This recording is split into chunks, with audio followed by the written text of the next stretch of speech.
Stambolun baş prokuraturası Türkmen konsulluğuna aktivistlere karşı cinayet işini açmaktan yüze girdi. 13 yanvarda Türkmen Helsinki Adam Hukukları Gaznasy Stambolun baş prokuraturasının Türkmen aktivistlerine karşı cinayet işini açmaktan yüze girenligini habar verdi. Prokuratura 2022-nji ýylyň 16 awgustynda Türkmenistanyň raýatlarynyň bir topary, olaryň aklawjylary we Türk adam hukuklary guramalarynyň wekilleri konsulluk işgärlerine Türkmenistanyň prezidenti Serdar Berdimuhammedowyň adyna ýazylan yüzlenmäni bermäge synanşanyna bolan wakany derine ýerler. Gatnaşyjylar muňa garşylyk konsulluk işgärleriniň kemsidilmegine, haýwatlaryna we zorlugyna sebäp boldylar. Aktivistlaryň biriniň kellesi we ýüzi agyr yaralandy. Bolup geçen hadysa polisiýa goşuldy.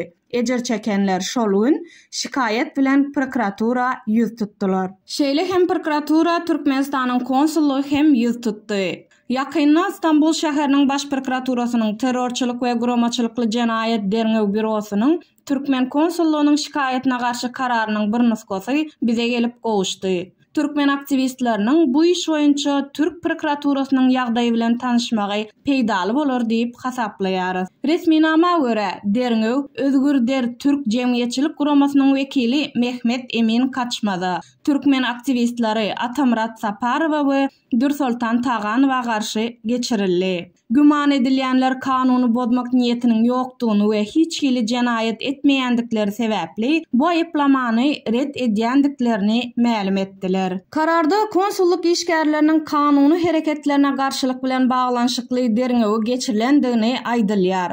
Şol bir wagtyň özünde prokuraturanın belleşi ýaly hukuk goraýjy edaralaryň işgärleri diňe şu ýagdaýlarda duýduruş bermezden güç ulanmaga haklydyr. Hakyky hüjüm ýa-da garşylyk ýa-da olar tarapyndan goralýan ýerlere we adamlara hüjüm bolanyna ýöne bir kanun ýygnançyklaryň ýa-da demonstrasiýalaryň hemme ýagdaýyna däl. Jenaýaty garşylyk hökmüne kesgitlemek üçin 3 şert bolmaly.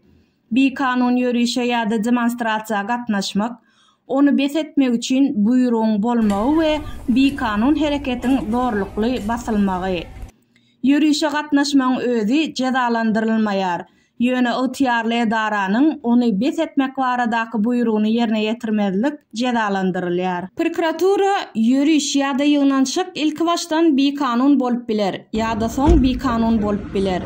Ýörüş ýa-da ýörüşe gatnaşan adam bu hereketiň kanunydygyny ýa-da ýokdugyny bilmez. Diňe administratiw guramanyň duýduruşyndan soň ýörüşiň ýa-da ýygnançygyň bir kanunlygy belli bolýar.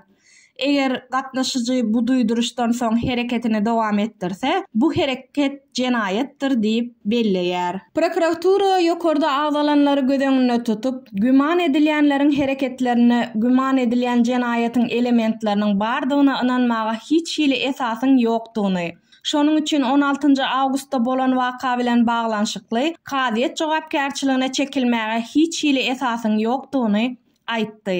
Ýagny demonstrantlara ýa-da ýörüşe gatnaşanlara garşy duýduruş bermäge, dargatmaga we güç ulanmaga diňe hukuk goraýjy işgärleriň hukugy bar. Türkmen konsullugyň işgärleriniň beýlekleriniň janyna howp salmaýan ýokarda agzalan gatnaşyjylara garşy güç ulanmaga hukugy ýokdy.